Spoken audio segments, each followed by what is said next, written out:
Ya, saya siang hari ini bersama dengan Ustadz Kosinudin, ya. Tadi ada Pak Abdul Ghaffar Stangaji yang nanti akan menjadi kuasa hukum dari pelapor, juga bersama Pak Samsir Siregar. Pelapornya adalah Saudara Rustam Effendi. Saya adalah saksi yang ada di tempat itu waktu kejadian perkara, yaitu pada hari Selasa tanggal 25 November 2025 sekitar pukul 20:17, setidak-tidaknya antara pukul 20 sampai dengan 21, setidak-tidaknya pada hari Selasa tanggal 25 November bertempat di lantai 3 gedung tower salah satu TV swasta. Ya, jadi itu lokus dan tempusnya sudah sangat betul. Saya hadir langsung. Jadi saya melihat dengan mata kepala sendiri, saya mendengar dengan telinga saya sendiri. Dan apa yang disampaikan fakta itu adalah file ini. Jadi ini adalah sebuah tayangan yang saya dapatkan sama persis, identik dengan file yang diserahkan oleh saudara AA tadi ke televisi yang bersangkutan. Dan saya sudah memperoleh file ini juga dari pihak yang berkompeten dari tangan yang sama. Jadi saudara AA menyerahkan kepada seseorang itu juga A1 menyerahkan kepada saya. Jadi ini bukan file yang lain. Ya, ini adalah file yang disebut scan ijazah asli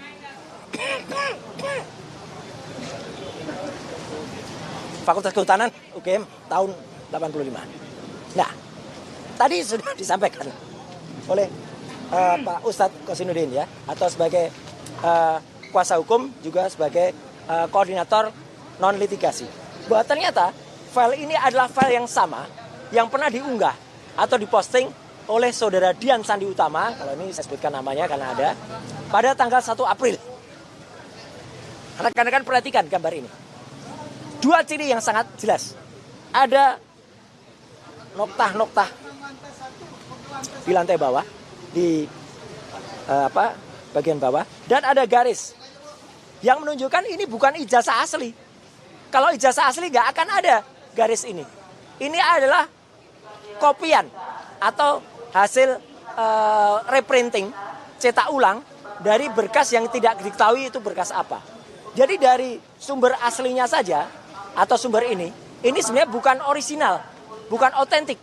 Tapi saudara Sandi itu sebenarnya sudah bisa juga, cuman nanti itu belakangan, nanti kita proses. Karena dia menyebutkan ini file yang asli, ini saya upload yang asli. Dengan perbandingan sederhana saja bisa kita lihat bahwa kedua file ini adalah identik. Yaitu apa? Ada garis kertasnya, batas tepi. Ini juga ada garis kertasnya. Ada bekas noda-noda yang di sini berusaha dikamuflase, berusaha dihilangkan. Jadi ini sudah melakukan editing. Sudah berusaha dihilangkan, tapi yang menghilangkan kurang pinter. Ya, dia tidak cakap atau belum belajar secara detail lagi. Dan apa yang dilakukan? Melakukan koreksi. Jadi koreksi citra yang tadinya miring, trapesium, dia dikoreksi menjadi lurus. Inilah yang namanya manipulasi atau editing. Jelas banget. Membuat seolah-olah tampak asli. Padahal tidak. Ini dari gambar yang sama. Dan bahkan lebih parah. Sebagai lulusan asli Universitas Gadjah Mada 2 kali, ya, S1, S2, saya sangat geram. Karena logo dari Universitas Gadjah Mada yang diciptakan oleh Pak RJ Katamsi, ya, pada saat awal pendirian UGM dulu, ternyata sudah dirusak. Teman-teman lihat, logonya menjadi tidak indah lagi, tidak lagi segi 5. Tapi dalam bahasa Jawa ini pating pletot, ya. Pating pletot itu rusak, lonjong. Ya, kalau dulu huruf A-nya mencorot, kalau ini pating pletot, ya. Jadi logo UGM dirusak. Kami sebagai alumni UGM, alumnus UGM ini benar-benar sangat marah dengan ini. Jadi dia di samping sudah merusak, membuat seolah-olah asli, tapi telah merekayasa gambar ini. Dan ini pun sudah kami analisis dengan analisis histogram. Ini ilmiah. Kalau analisis histogram, dua gambar yang sama, maka citra histogramnya itu akan sama. Di mana ada merah, di mana ada merah, di mana ada kuning, di mana ada kuning, di mana ada biru. Ini jelas. Ini dua gambar yang identik. Logo Universitas Gadjah Mada itu adalah aslinya seperti ini. Bagus sekali. Logo tadinya segi 5, semenjak tahun 1993 pada saat Dies Natalis UGM, ya, tahun itu di bawah rektor Profesor Dr. Muhammad Adnan, logo ini disempurnakan menjadi sekarang agak membulat. Jadi kalau anak-anak sekarang mengatakan logo UGM itu harusnya bulat. Benar. Dulu segi 5. Ada artinya. 19 itu adalah tanggal lahir UGM, 19 Desember. Ini hiasan ini bukan teratai, tapi ini songkok prajurit keraton. Karena dulu UGM itu kuliah pertama di Pagelaran, di Siti Inggil, Keraton Ngayogyakarta Diningrat. Dan kami selalu tiap tahun, tanggal 19 Desember, kami selalu melakukan niti laku dari keraton ke UGM. Ya, jadi saya selalu ikut dan selalu ada yang tidak ikut di niti laku itu. Siapa kira-kira teman-teman bisa menebak ya? Yang ngaku-ngaku lulusan UGM tapi tidak pernah ikut. Ya, ada di situ, ya. Nah, intinya nanti pelapor akan membawa contoh ijazah UGM yang asli. Inilah scan ijazah UGM yang asli. Sama-sama dari Fakultas Kehutanan, sama-sama diterbitkan tahun 1985. Bedanya apa? Ini kalau scan asli selalu munculnya nama watermark. UGM itu punya pelindung seperti pada uang kertas. Inilah watermark. Dan ada juga emboss. Di sini nampak embossnya. Pada cap di bawah timbul ya di dekat rektor pada tahun itu Profesor Dr. Teuku Yakob. Ya, jelas betul. Ini ijazah asli tahun 85 yang kemudian kita scan. Kenapa saya kaburkan? Karena beliau bukan pejabat publik. Saya menghormati beliau. Ya, kalau beliau pejabat publik ya. Apakah ini tahun angkatannya Jokowi? Nggak penting. Yang penting lulusan tahun 85. Kalau 85 dan ini pada periode awal saja sudah begini, maka periode yang dikatakan periodenya Jokowi yang itu katanya tahun 85 tapi bulan November, harusnya juga sama. Nah, teman-teman bisa lihat perbedaannya. Yang satu nggak ada watermarknya, yang satu ada, yang satu tidak ada embossnya, yang satu jelas ada. Meterainya pun berbeda. Kenapa? Karena memang periodenya berbeda. Ini periode awal tahun, ini periode akhir tahun. Nggak masalah. Jadi kalau ada sekarang saudara AA itu seolah-olah mengaku sebagai ahli meterai ya, gitu. Meterainya merah, biru. Itu nggak prinsip. Meterai pada tahun itu memang ada dua macam. Meterai merah pada awal tahun, 2 periode, Februari dan Mei. Meterai hijau itu pada periode Agustus dan November. Gitu aja udah itu dipatahkan kemarin oleh profesor dari UNJ ya pada siaran yang ada Bang Kasinuddin ya. Jadi itu clear sekali. Intinya begini. Apa yang dilakukan saudara AA dan dibantu oleh orang yang mengaku ahli digital forensik ya, saudara JS itu yang malam hari itu dia berdebat malah dengan AA di acara itu, malah yang aku ahli itu saya. Jadi dia gugup sekali. Saya tidak tahu file ini. Padahal AA itu mengatakan filenya dari dia. Nah, dan apa yang dilakukan oleh yang mengaku ahli itu, dia mengatakan dengan lantang, saya punya scan asli dan ditunjukkan pada YouTube pada saat DF Talk, ya Digital Forensic Talk. Jadi itu juga nggak benar, nggak boleh kata ahli hukum kita, Pak Sang Haji, seorang ahli membocorkan file. Ya dia membocorkan itu pada tayangan YouTube-nya dan malam hari itu dia ngaku, ditanya oleh presenternya, ya saudara AW, ya gitu, dia mengatakan basic questions, mana file aslinya? Wow, bingung dia. Jadi saudara JS pun meneliti file yang tidak asli. Padahal kami dituduh meneliti yang tidak asli. Kalau ahli yang dipakai kepolisian saja meneliti file yang tidak asli, ya itu harusnya berlaku imbang, equality before the law. Jadi intinya saya yang ada di tempat kejadian, di lokasinya, di TKP, siap untuk menjadi saksi, ya fakta, bahkan kepentingannya nanti akan juga siap menjadi ahli.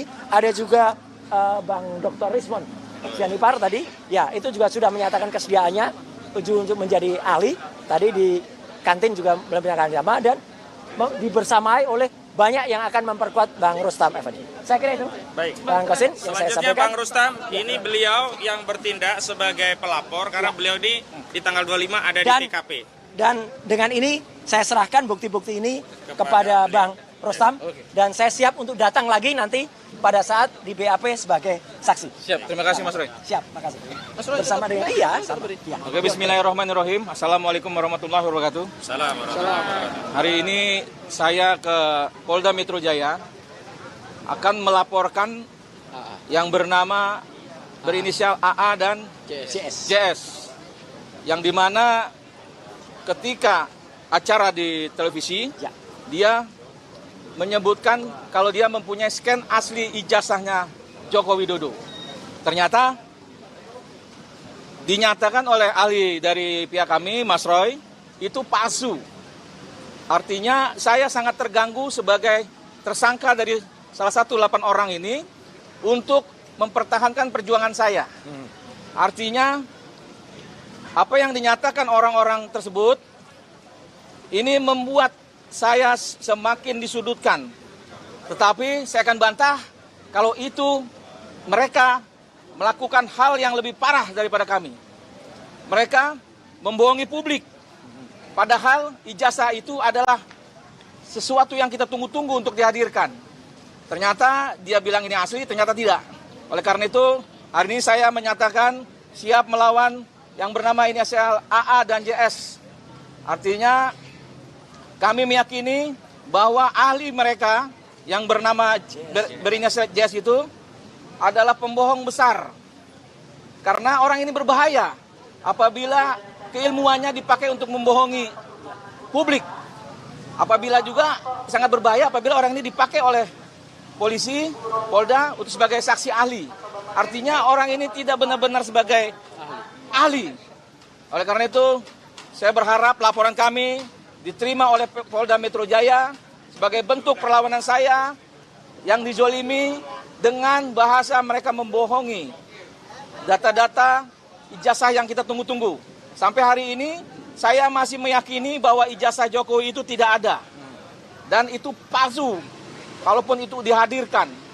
Karena nanti akan timbul-timbul lagi hal-hal yang lain yang telah kami dapati. Ini belum kita bongkar saja. Untuk saat ini kira-kira seperti itu. Mohon dukungannya kepada rakyat seluruh Indonesia, kepada bangsa ini, untuk betul-betul kami bisa membongkar ijazah palsunya Jokowi. Kira-kira seperti itu. Ya. Wabillahi taufiq wal hidayah. Wassalamualaikum warahmatullahi wabarakatuh. Ada satu yang kelupaan, satu aja. Satu paling penting kelupaan, mohon maaf. Ini harusnya nanti ditegaskan lagi oleh kuasa hukum Pak Rustam. Beberapa hari yang lalu, saya buka saja, teman-teman mungkin juga mendengar, ada seseorang yang melapor Pak Beni Parapat, dan kemudian juga belum berhasil melaporkan, dan katanya lagi dipertimbangkan, lagi didiskusikan oleh Polda Metro, oleh penyidik. Kenapa? Salah satu alasan penolakannya adalah tidak ilmiah sama sekali. Dikatakan pasal 32 dan 35 Undang-Undang ITE yang kebetulan saya ikut merancangnya, itu dikatakan delik aduan. Jadi yang harus mengadu adalah orang yang punya ijazah sendiri. Itu tidak benar. Pasal 32-35 itu adalah delik umum. Dan ini dibuktikan dengan pelaporan saudara Jokowi dan orang-orang lain yang melaporkan pasal 32-35 itu katanya ngakunya bukan Jokowi. Ya, Jokowi tidak menyebut pasal, tidak menyebut orang. Berarti itu delik umum, dan di sini pun delik umum itu yang kita masukkan, nanti ahli hukum yang akan menerangkan di dalam bagaimana seharusnya delik umum itu dan bukan delik aduan. Terima kasih.